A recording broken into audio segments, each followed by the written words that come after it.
It's a great pleasure to be here today to be receiving this finalist award on behalf of our team. I'm very grateful for the opportunity to be among colleagues and friends, and I look forward to learning together. As Tim has mentioned, unfortunately, our friends from Greenland could not make it today, but Mr. Chen has graciously provided us with a video in his absence, and I will share that later in my presentation. So I want to begin by giving you a sense of where Huangshan is. This is a zoomed-in map of China, and Huangshan is in the Anhui province, west of Shanghai. Now, I'm not too familiar with the traffic situation in Chicago, but I've heard stories.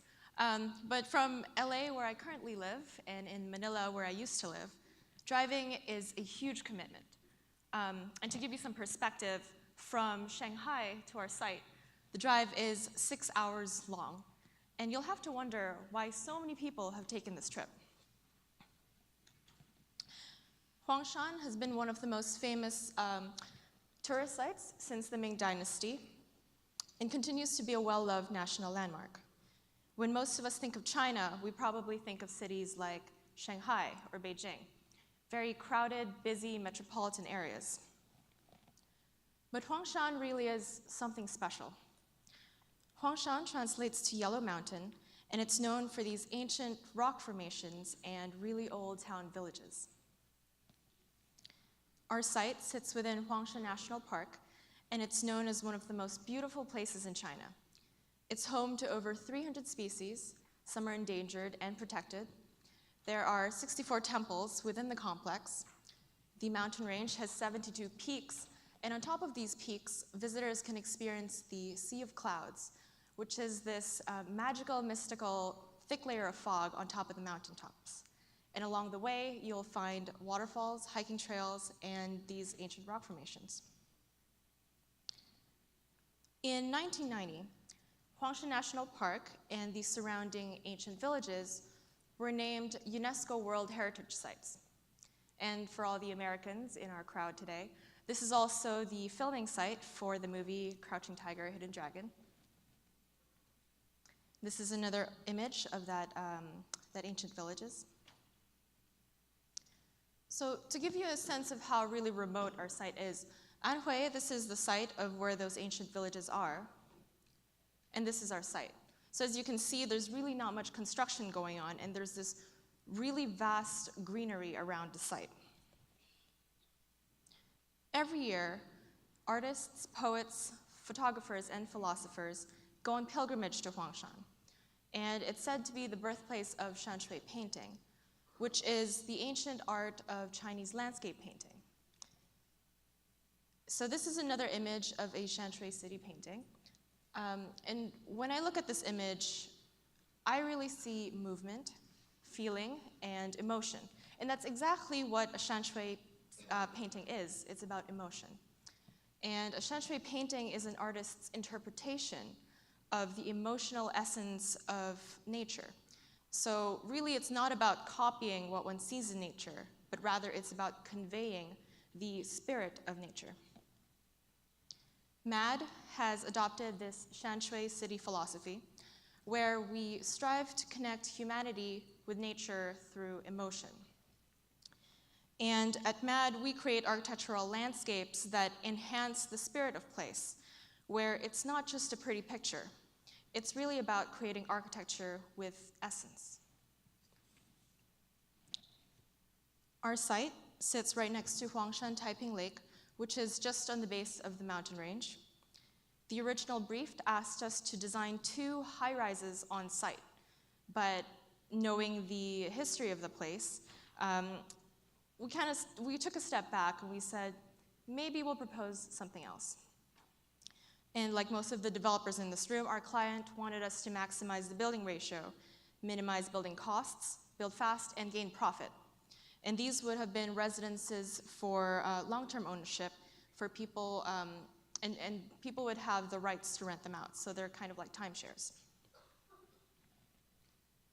Now, the American Institute of Architects Code of Ethic and Professional Conduct states that members should maintain and advance their knowledge of the art and science of architecture. respect the body of architectural accomplishment, contribute to its growth, and thoughtfully consider the social and environmental impact of their professional activities. Social and environmental impact. So with this in mind, with the site, with understanding of the site, UNESCO, the historical and cultural significance of Huangshan, combined with our Shanshui city philosophy, we felt very strongly at MAD that we had this duty for our project to thoughtfully consider the social and environmental aspect of the site. And so we proposed instead to have architecture grow with nature, where the project would do everything that the developer wanted, but more. It would contribute to the UNESCO character of the site and respect its qualities. The idea was for architecture to really morph with the landscape and become this new land art, where the individual buildings would not stand out as themselves, but rather it would be a larger composition, a very holistic composition. And finally, the goal was to be very sensitive about our insertion, and finally create a landscape that really converses with nature. Our project is part of a greater master plan for Huangshan, and the site is 25.5 acres. From the plan, we basically took the contour lines and allowed them to dictate our floor plans.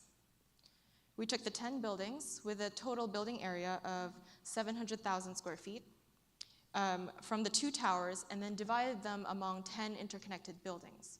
So as you can see from the image, this is an older scheme that we did. But we basically took the contour lines and extruded them and allowed them to dictate the heights of our floor plans. So in the end, the building heights varied, ranging from 18 meters to 81 meters. And that's a section cutting through the landscape. I think one of the biggest challenges was expressing this connectivity with nature through our architecture. And we really asked ourselves, well, how do we do that? During the schematic design phase, we were searching for the right architectural language. So each building location fit within the typology in this perfect balance where, as I said previously, it would become a land art that was a very holistic composition. After a few massing iterations, we finally decided on the final form and created an architecture that dissolves into the landscape. While all the floor plans were different, the building costs stayed the same. We have a total of 859 units, and they range from 1 bedroom, 2 bedroom, 3 bedroom, and penthouses. And to, I guess, everybody's surprise, but it's also not a surprise, everything has been sold out. We used a window wall system with no curved glass, so construction was very cost effective, it was very simple, and very fast. So economically, it all made sense. Socially, all of the locals were pleased, and a lot of other developers around the area started recognizing the development potential of Huangshan. Environmentally, we were very conscious about the local materials we used, partly because of our philosophy, but also because of the remoteness of our site. And during the design development phase, we went through various iterations in really trying to carve out the most efficient route that connects the 10 buildings together. And on a macro scale, the project is minimally invasive. It respects the UNESCO World Heritage Site character, and it really starts to become part of that landscape. Now, when you first enter the complex, you drive through a path that winds along a hill. You would take your car and park it in a structure nearby, and then you would drive one of those golf cart-like vehicles, park right next to your building, and then go up your unit. The paths within the complex are very pedestrian and bike-friendly, and it really feels like you're walking through this very intimate mountain range on a very smaller scale. The architecture grows from the landscape to form this mountain range, where on one side you see incredible views of Taiping Lake, and in the far distance you see incredible views of Huangshan Mountain. And I think it's important to point out that all units really do have views of the lake. I now have a few words from 中国安。 Sorry. This is a video from Greenland. Enjoy. 中国安徽黄山太平湖，作为世间少有的养生胜境，水域面积88.6平方公里，占据得天独厚的地理优势和湖山资源。纯净天地间，大美湖山世界，令人充满向往，同时又心生敬畏。云雾缭绕，若隐若现，层峦叠嶂。太平湖给人的印象，一直是模糊而又神秘的。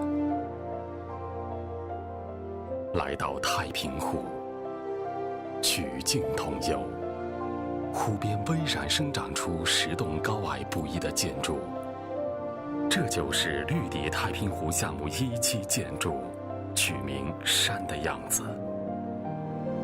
沿着湖边错落有致的、自然地散落在太平湖边的山脊上，每一栋都是不一样的建筑外形及不一的水平高度差，发生了有趣又和谐的呼应，整体就像是山间依山而立、竖向排布的村庄。建筑在山水中与天地自然融为一体，这正是著名建筑设计师马岩松提出的山水城市设计理念的建成实践。建筑与自然合二为一，让建筑消失于自然之中。10栋依山傍湖的建筑中，房间均面向湖光美景以及远处的绵延群山。建筑每层阳台有机流动的线条，依据所在地山丘原有的等高线而设计，这是建筑跟地形的和谐相应。宽阔的阳台将公寓内部空间延伸到室外，人们置身其中，像是真正生活在大自然里一样，随时可与山、湖、天地对话，倾听湖与山的秘密。绿地太平湖1期山的样子建成以后，受到社会各界广泛关注与赞誉，政府将其称为大自然与人类共同创造的鬼斧神工。对于整个绿地太平湖社区而言，山的样子为项目旅游度假胜地做出了完美展示。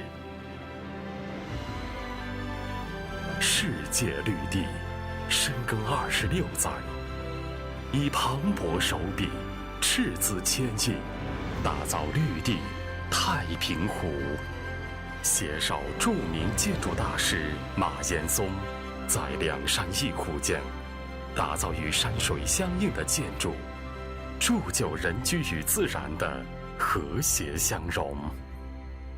I think in the end, the solution towards great architecture is to really take what's asked of you and then do more with less. So our team was given a pro forma and a checklist of client needs, and it was really important for us to find a very simple solution, but have a really a greater social and environmental impact for the project and the site. It's been a real pleasure working on Huangshan Mountain Village, and I really do hope that you visit someday. Thank you.